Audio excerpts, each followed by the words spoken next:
In today's video, I'm going to show you how to get your CapCut QR code on PC in just a few seconds.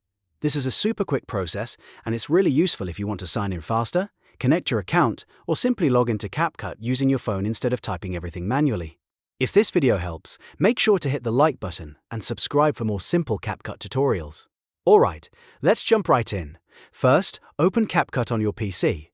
Once the app is open, look at the left side menu. You should see the Sign In option there. Go ahead and click Sign In.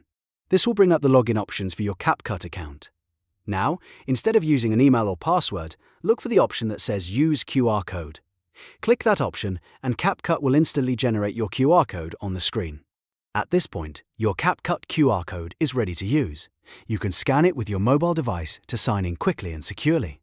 This method is especially helpful if you want a faster login experience or if you're switching between devices.